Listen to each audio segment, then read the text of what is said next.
नमः सिद्धेभ्यः शुद्धात्मने नमः। नमो जुड़ाणम। सभी को सादर शुद्धात्मा वंदन।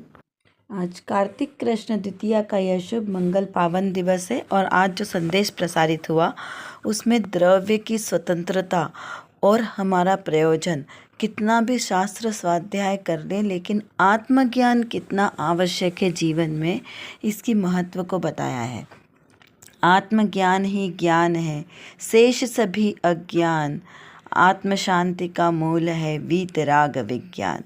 बहुत ही सुंदर शंखनाद करता हुआ यह आत्मज्ञान जो हमारे संयम का साधक है, मुक्ति का मार्ग को दर्शाने वाला है, मुक्ति का मार्ग है।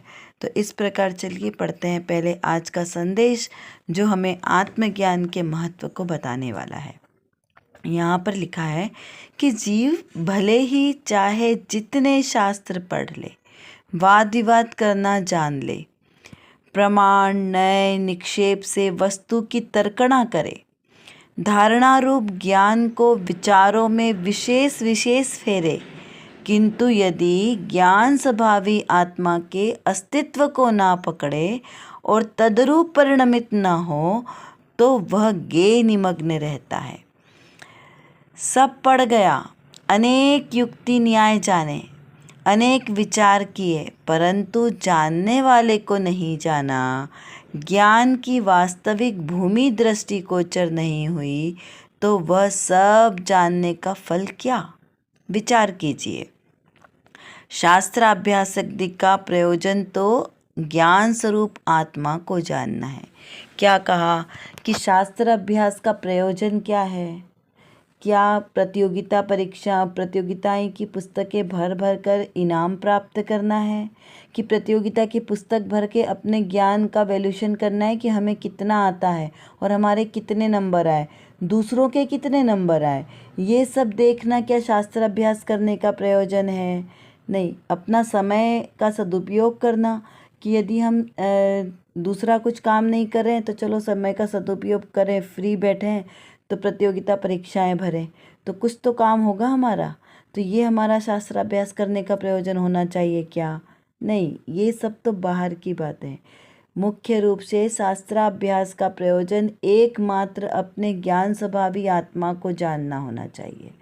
जब तक हमने आत्मा को नहीं जाना तो ये सारे काम किस काम के? इससे हमारा ज्ञान नहीं बढ़ने वाला। ज्ञान ऐसे तो बढ़ जाएगा लेकिन जो आत्मज्ञान होना है वो नहीं बढ़ेगा। तो कम पढ़ें, कम शास्त्र अभ्यास करें, कम तर्क न्याय की बातें करें, लेकिन उसको अनुभव में भी लाते जाएं।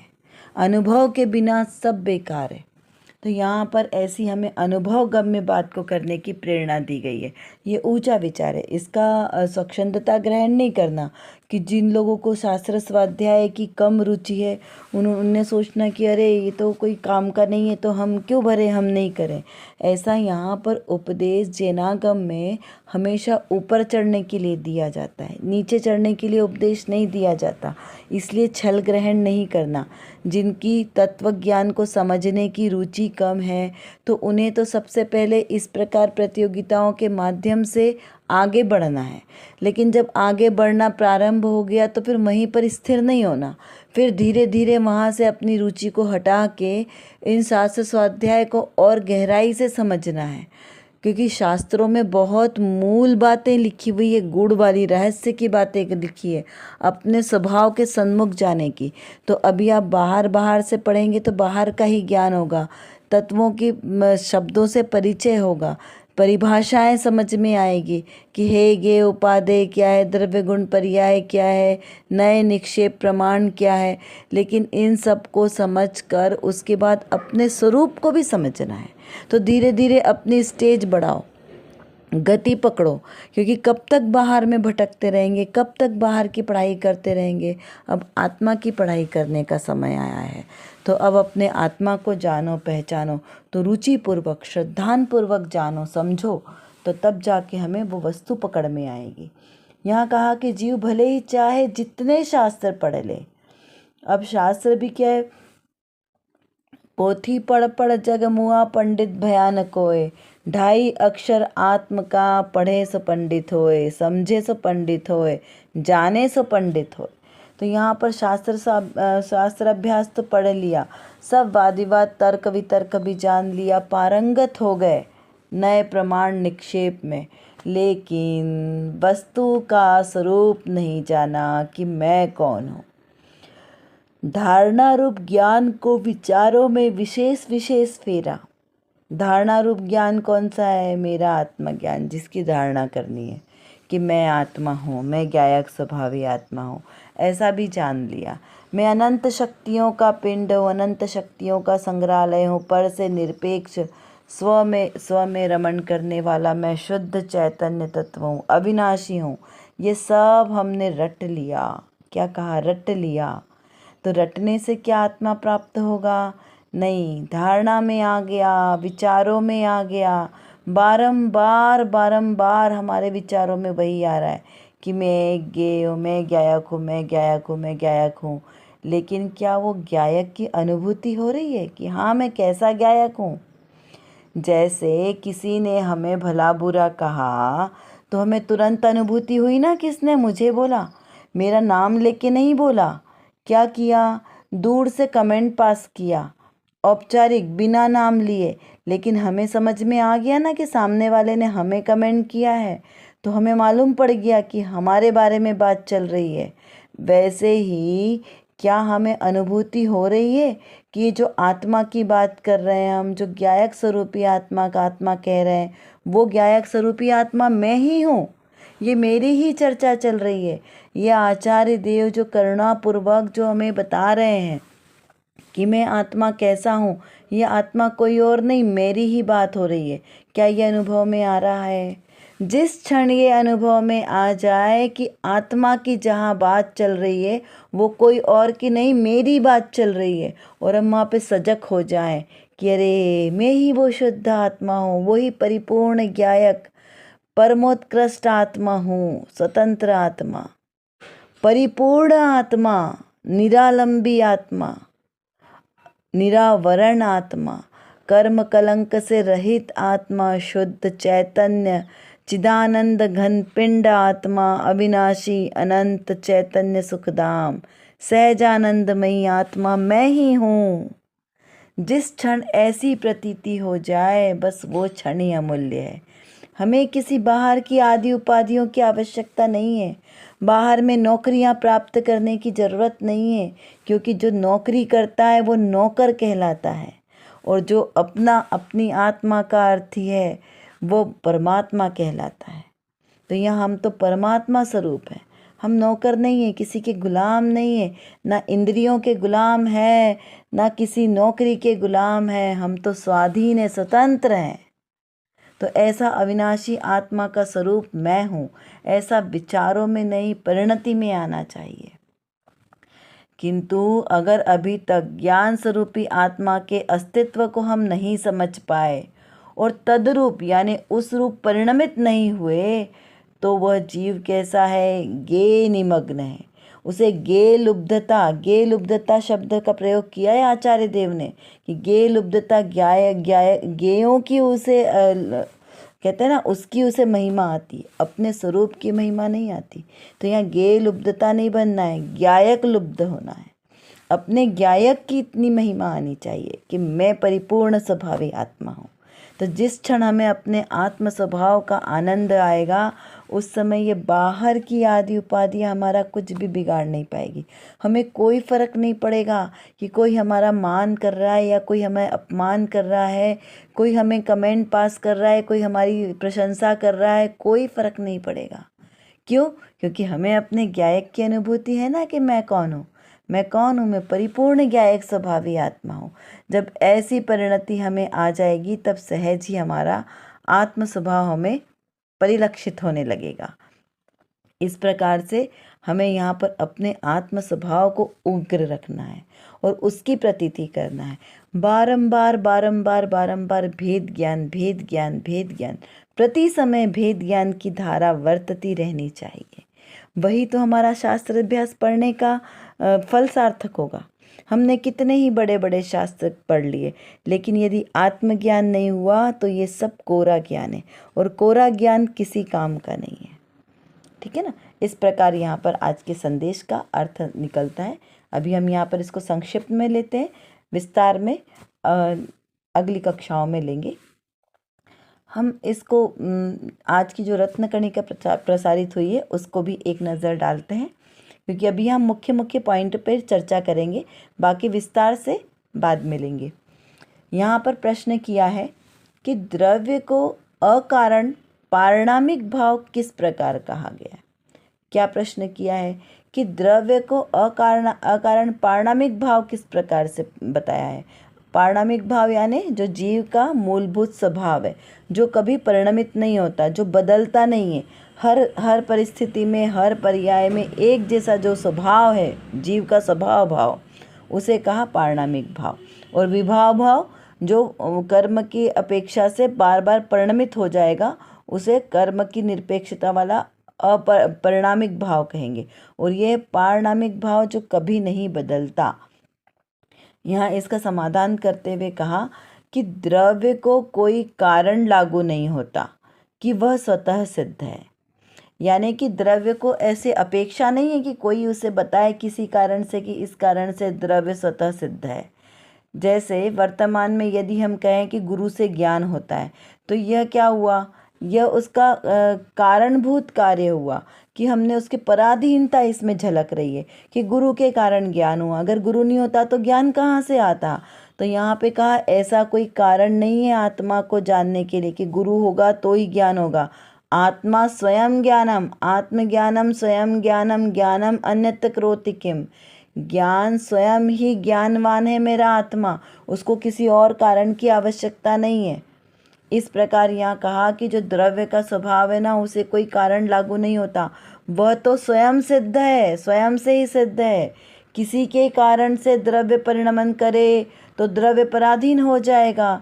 तो यहाँ किसी के कारण से द्रव्य का परिणमन नहीं होता है। द्रव्य का परिणमन स्वतः अपनी योग्यता के अनुसार होता है। क्या कहा, द्रव्य स्वयं अपनी योग्यता के अनुसार परिणमित होता है, परंतु वह तो अनादि अनंत शाश्वत स्वयं सिद्ध है। क्या कहा, अनादि निधन, यानी अनादिकाल से अनंत काल तक वो द्रव्य स्वयं सिद्ध ही रहने वाला है, स्वयं स्वाधीन रहने वाला है, किसी के भी अधीन नहीं है, किसी के पराधीन नहीं है। इस प्रकार से मेरा यह द्रव्य स्वभाव किसका है, मेरा ही है, क्योंकि मैं ही आत्मा हूँ, मैं ही जीव द्रव्य हूँ और ये मेरे जीव द्रव्य का ही स्वभाव है। कैसा है, स्वतंत्र है, स्वाधीन है। और कैसा है, स्वयं अपने आप परिणमन करता है, स्वयं अपने आप परिणमन करता है, पर के द्वारा परिणमित नहीं होता। मोक्षमार्ग प्रकाशक जी में बहुत सुंदर लाइनें आती है, अनादि निधन वस्तुएं अपनी अपनी मर्यादा के अनुसार परिणमित होती है। कोई किसी को परिणमन कराने से परिणमित नहीं होती है। एक द्रव्य दूसरे द्रव्य को परिणमित नहीं करा सकता। पर को परिणमित कराने का भाव ही मिथ्या दर्शन है। ऐसी माँ बहुत सुंदर बात की है। जो हम सोचते हैं ना कि हम किसी को बदल सकते हैं, हम किसी को समझा सकते हैं, हम किसी को पढ़ा सकते हैं, अरे हम किसी को नौकरी दे सकते हैं, हम किसी का अच्छा बुरा कर सकते हैं, अरे हम इसको यदि दवाई नहीं देते, मेडिसिन नहीं देते तो कब से मर जाता है ना। तो इस प्रकार से पर को परिणमित कराने का भाव, यही तो मिथ्या दर्शन है। और मैं कौन हूँ, स्वाधीन हूँ। विभाव से जानने वाले को स्वयं स्वाधीनता उसको प्रकट नहीं होती, क्योंकि विभाव रूप से जो परिणमित करता है वो विभाव परिणति में ही जीता है। और जो अपने आप को स्वाधीन अनुभव करता है वह स्वाधीन ही स्वानुभूति में जीता है। तो विभाव में जाने वाले को स्वयं और स्वभाव में जाने वाले को भी स्वयं ही, कर्म तो मात्र निमित्त है। क्या कहा, जो विभाव रूप परिणमन करेगा उसे भी कर्म का निमित्त नहीं है या परद्रव्य का निमित्त नहीं है उसको विभाव रूप परिणमित कराने का। उसका स्वयं की ही योग्यता है कि वो विभाव रूप परिणमित कर रहा है। और जो स्वभाव रूप परिणमित हो रहा है उसकी भी स्वयं जीव की ही योग्यता है कि वह स्वभाव रूप परिणमित हो रहा है। जैसे जल का स्वभाव क्या है, शीतलता, अग्नि का उष्णता है। जल का स्वभाव शीतल रहना है, यदि हमने उसे अग्नि पर रख दिया तो वो गर्म हो गया, उष्ण हो गया। तो वो जो विभाव रूप परिणमन हुआ वो जीव की अपनी उस जल की योग्यता से ही हुआ। और जो वो स्वभाव रूप वापस उतरने पर वापस शीतल हो गया तो वह भी अपने स्वभाव रूप परिणमित हुआ। यानी जीव का स्वभाव रूप परिणमन होना या विभाव रूप परिणमन होना, ये दोनों जीव की स्वयं की योग्यता है। स्वयं जीव चाहे तो विभाव रूप परिणमित हो और वो स्वयं चाहे तो स्वभाव रूप परिणमित हो। इसके लिए उसे पर द्रव्य मात्र निमित्त है, उसका कुछ करता धरता नहीं है। जल को उष्ण करने में वो अग्नि निमित्त है, लेकिन उसकी कर्ता नहीं है। अग्नि ने उसे उष्ण नहीं किया, ठीक है ना। ये बहुत ही सूक्ष्म विषय है, लेकिन उसको जितनी गहराई से समझेंगे उतना ही हमारा भाव ही सार्थक होगा। किसी और का कल्याण होने के लिए यह संदेश हमें प्राप्त नहीं होते। ये प्रतिदिन छोटे छोटे से संदेश हमें अपनी आत्मा को जागृत करने के लिए प्राप्त होते हैं। इसलिए नहीं कि हमें किसी और को सुनाना है, किसी और को समझाना है। स्वयं की आत्मशक्ति को बढ़ाना है, स्वयं को समझना है। तो जब स्वयं समझे तो हमें समझ में आए, किसी के समझाने से समझ में नहीं आता। द्रव्य की स्वतंत्रता का सिद्धांत क्या है, इसका विचार करें। विचार कीजिए कि हम स्वतंत्र हैं या परतंत्र हैं। क्या हम इंद्रियों के द्वारा गुलाम बने हैं? इसका हमें बहुत गहराई से विचार करना है। यदि कोई ज्ञान स्वरूप आत्मा के अस्तित्व को ना समझे और तद्रूप परिणमित ना हो तो वह क्या भूल कर रहा है? शास्त्र ज्ञान के साथ आत्मज्ञान की आवश्यकता है। किस लिए? विचार कीजिए। शास्त्र अभ्यास आदि का प्रयोजन किसको जानने का है, इसका विचार चिंतन कीजिए। आत्मा को नहीं जानने का क्या अपराध है? देखो, एक बहुत सुंदर मुझे भजन याद आ रहा है। भूल कर अपना घर जाने कितनों के घर, तुझको जाना पड़ा। इस जहाँ में कई घर बनाए तूने, रिश्तेदारी सभी से निभाई तूने। जिनके थे तुम पिता फिर उन्हीं को पिता तुझको बनाना पड़ा। भूल कर अपना घर जाने कितनों के घर, तुझको जाना पड़ा। जो थी माता तेरी वो ही पत्नी बनी, पत्नी से फिर तेरी भगिनी बनी। रिश्ते करते रहे हम बिछुड़ते रहे, ना ठिकाना मिला। इस जहाँ की तो वधुएं अनेकों बरी, मुक्ति रानी से अब तक तेरे मन बसी। इस जहाँ की तो वधुएं अनेकों बरी, मुक्ति रानी ना अब तक तेरे मन बसी। जिसको उसने वरा इस जहाँ की धरा, पर ना आना पड़ा। जिसने उसको वरा इस जहाँ की धरा, पर ना आना पड़ा। कितनी सुंदर पंक्तियाँ हैं कि जिसने एक बार मुक्ति रूपी सुंदरी को वरण कर लिया, उसको इस दुनिया की धरा पर फिर नहीं आना पड़ेगा। और ऐसे तो हमने हजारों बार रिश्तेदारी निभाई, हजारों वधुओं को वरा, लेकिन आज तक भी हमें सुख की प्राप्ति नहीं हुई है। जिसको सुख की प्राप्ति करना है उसे मुक्ति सुंदरी का वरण करना है। मुक्ति सुंदरी का वरण जिसने एक बार कर लिया वो शाश्वत सुखी हो जाने वाला है। ऐसा सुंदर है ये जिनमार्ग। कर विचार तो पाम, हम जितना विचार करेंगे उतना ही हमारा विषय क्लियर होगा, क्योंकि हमारे पास समय की कमी है और जानना बहुत ज़्यादा है। और किसको जानना है? अपने ही ज्ञायक स्वभाव को जानना है। तो जब तक हम अपने इस ज्ञायक स्वभाव को नहीं जानेंगे तब तक हमारा कोई भी कार्य सिद्ध नहीं हो सकता। तो एकमात्र जो मेरे अंदर मतलब मेरे आत्म स्वभाव में जो ज्ञान नाम का विशेष गुण है, इस गुण को एकमात्र अपने ज्ञायक स्वभाव को जानने में लगाएं तो निर्विकल्प दशा की प्राप्ति होगी। और इस निर्विकल्प दशा के ही आश्रय से हमें शाश्वत सुख की प्राप्ति होगी। तो वो शाश्वत सुख हमें प्राप्त हो, इसीलिए पुरुषार्थ करना आवश्यक है। उसके लिए व्यवहार से तो सच्चे वीतरागी देवशास्त्र गुरु का आश्रय लेना योग्य है, और निश्चय नय से मेरी निज शुद्धात्मा का आश्रय लेना ही सर्वश्रेष्ठ उपाय है। अभी के लिए बस इतना ही। विशेष चर्चा हम आगे की कक्षाओं में करेंगे। तब तक हम अपने आत्मस्वरूप को जाने, पहचाने और उसी में लीन रहें। इसी विशेष मंगल भावना के साथ आप सभी को सादर जय जिनेंद्र।